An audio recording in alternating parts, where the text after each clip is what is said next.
Hello Matrix and welcome to our final lesson on perfect markets. I've set you a test based solely on perfect markets.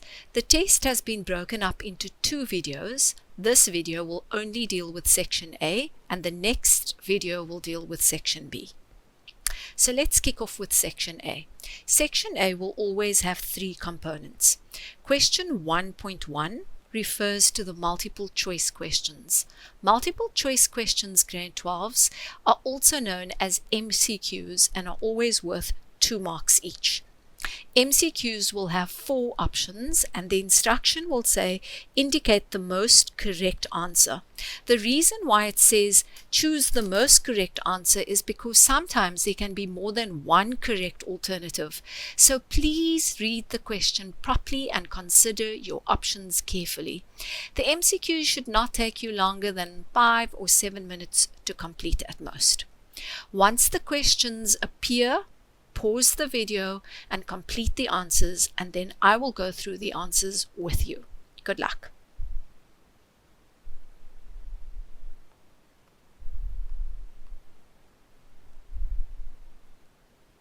So let's go through them. The first question says, the elements of a market ... indicate the number of sellers, the nature of the product, and the extent of differentiation. That, of course, grade 12s refers to the market structure. So I'm just going to highlight that. So the correct answer is D. The next question says, the cost per unit of production is also called the ... cost. That is also called the average cost. So that is C. So 1.1.2 is C. The next question says, the term long run refers to a period where the factors of production can change. In the long run, we know that both fixed and variable factors of production can change. So the correct answer there is C. The next question says, the difference between the average total cost and average variable cost is, of course, the average fixed cost. So the correct answer there is B. And then 1.1.5 says, a firm has a variable cost of 3,000 Rand at 10 units of output. If fixed costs are 1,500 Rand, what will the average total costs be at 10 units? So here we need a calculation, grade 12s. In order to work out our total costs, we're going to say 3,000 Rand plus 1,500, that will give us a total of 4,500 Rand. We will then say 4,500 Rand divided by 10 units because we're calculating the average total cost, and that will of course give us an answer of 450. So the correct answer is of course A. Let's move on to question 1.2. So the instruction for question 1.2 is that you need to match the column. So it says choose a description from column B that matches the item in column A. These are worth 1 mark each, grade 12s. I suggest that when you do question 1.2 that you read the description in column B, identify the term in your head, and then check whether that term is in fact in column A. Remember that there will always be more descriptions provided in column B than terms in column A, so match them up carefully. Again, once the question appears, pause the video, complete the answers, and I will then go through the answers with you. So let's go through this. The first one says, this occurs where the firm's average revenue is equal to the average costs. That of course refers to normal profit, grade 12s. So that is 1.2.5. So we are in fact going to match that up to A. The next one says, the actual expenditure of a business, example electricity and advertising, those refer to the firm's explicit costs. So that's 1.2.6. So let's just fill in B there. The next one says, the costs incurred on producing the last unit. Those are of course my marginal costs, and that is of course 1.2.1. So that is C. The next one says, these are identical products. We know that that is homogeneous products. So that's of course 1.2.3. So that's D.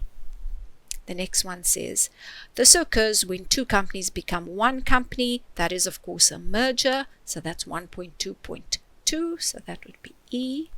Adopts the price that is formulated through demand and supply. That is, of course, a price taker. So that would be 1.2.4. We're now left with G and H. Let's see what these terms refer to. Costs that increase as the producer expands his production, those definitely refer to variable costs. We don't have variable costs there. And the profit that is earned in addition to normal profit refers to economic profit. So, for question 1.3, it refers to provide the correct term. These are worth 1 mark each, grade 12s. Please remember that no abbreviations, acronyms, or examples are allowed.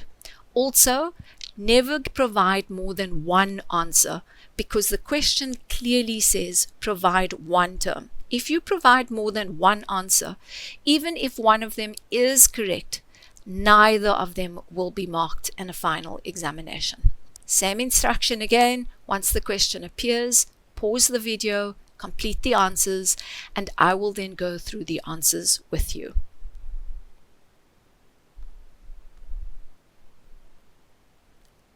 So let's go through these. The first question says, this occurs when the firm's total costs exceed its total revenue. That is, of course, an economic loss. So let me just fill that in. Economic loss. And will obviously only happen in the short run. This act was introduced to stimulate economic growth and encourage a wider production of goods and services within the economy. That is, of course, the Competition Act. It was introduced to ensure that the economy is stimulated post-apartheid. The next one says, this occurs when the firm's variable costs exceed its total revenue. This, of course, refers to the shutdown point. Please, grade 12s, if you only write down shutdown, that's incorrect. You have to say shutdown point. And then the last one says, all the businesses producing a particular kind of good or service within the market. That, of course, refers to the industry. Grade 12s, this section A was worth 20 marks. In a final examination, you will have exactly the same format, but it will be scaled up to 30 marks. The format, however, will remain identical. I hope you did not find section A too taxing. Thank you very much for joining me in the test on the perfect markets. I look forward to your company when we do section B. Thank you very much. Check out the video description below for practice questions from our study guides. If you found this video useful, give it a like and subscribe to our channel so you don't miss any new episodes. Follow us on Instagram or Facebook to stay on top of the latest TAS news and launches. So that's it for now from the Answer Series, your key to exam success.